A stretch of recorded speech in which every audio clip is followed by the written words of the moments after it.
the 9 November 89 was a special night because of the fall of Berlin Wall. Can you tell me about you, Wolfgang, who you are, and how was that night for you?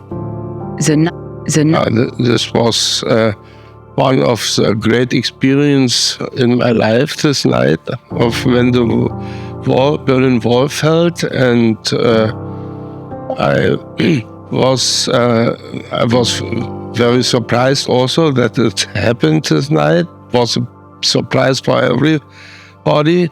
We had in the time before a lot of things which were going on in the former communist state of Germany, in the GDR. There were already lots of demonstrations against the government in around the 40th anniversary of this communist dictatorship in the GDR, and also after in Poland and Czech Republic, many people stormed the West German embassies. People of the GDR, they wanted to escape the country, and after Hungary opened the borders for GDR people to go to the West, no?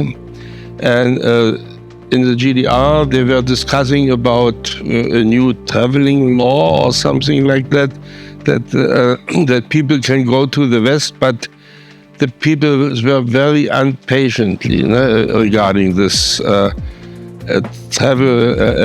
this permission to travel to the West, no? And the wall was an obstacle for us in the East to go to the West. No? I was 35 years in that time. I was born in Magdeburg in East Germany, and I changed my place to Berlin when I was 23, and lived in Friedrichshain. It was that night I sat in front of my TV at home together with my wife, and then we listened to the news that some person of this dictatorship, communist dictatorship, said that the wall will be open, that everybody can go without any reason, and so on. Günter Schabowski is very well known. This press conference when he announced that, and and this was a signal for us. No? A friend called me and said, "Hey, let's go." He had also heard the news. Let's go.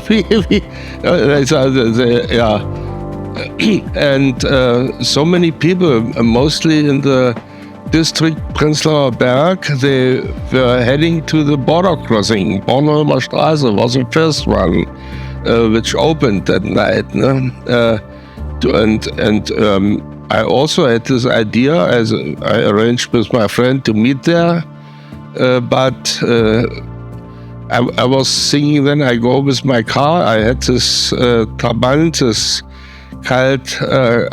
this very famous car from the former GDR, and I went to my Trabant and went to the border crossing. I asked my wife before to join me, but she said she wanted to go to work in the next morning. And okay, so I went alone, and then I have heard that the first people had already got the permission to leave. They got a stamp in their ID card that they are not citizens of the GDR anymore. That means they leave the country forever.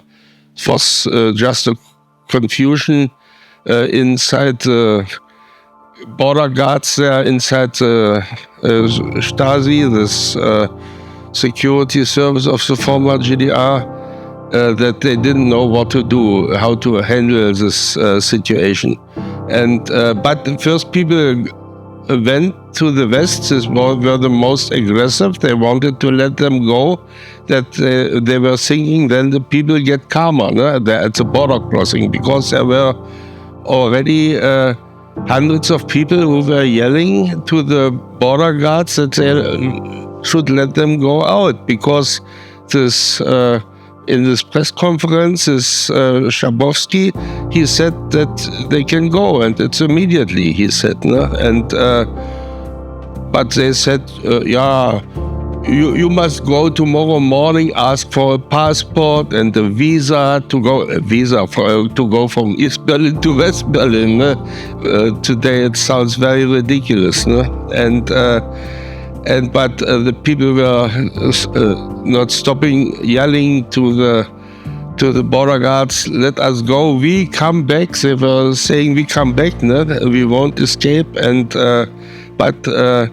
first no. And then I came with my car, no, with my Trabant there. And on the way there, I had a funny experience. I was waiting at some traffic lights, red traffic light, and besides of me also a Trabant car, and I saw the guy was waving to me, said here, and make some gestures, no? that he is so happy, and showed to the direction to the border, and we knew we had the same, and I waved him back in the same way, and yeah, it was lucky somehow. It was very nice, no? Nice experience. And then I came to the border crossing with my car, and then there are crowds of people meanwhile, and I went with my car to the border crossing and turned around because there was no parking place. Now, usually in the GDR you find the parking place everywhere because not many people had a car, and not so many people like now, for example. And but I had to go back 2 kilometers in order to find a place to park my car. And then I walked to the border crossing, 20 minutes, and another nice experience, I passed the bakery, and people were knocking at the bakery. Meanwhile, it was already 10:30 or in the evening. They were knocking at the bakery because they were thinking smart that if they go to the West, nobody knew what will happen if they go to the West, when they will come back, or what will happen. And they wanted to buy some food to take there because we had the East money. It was totally worthless in the West, not accepted there. No? In the West, they had the valuable D-Mark, Deutsche Mark, no?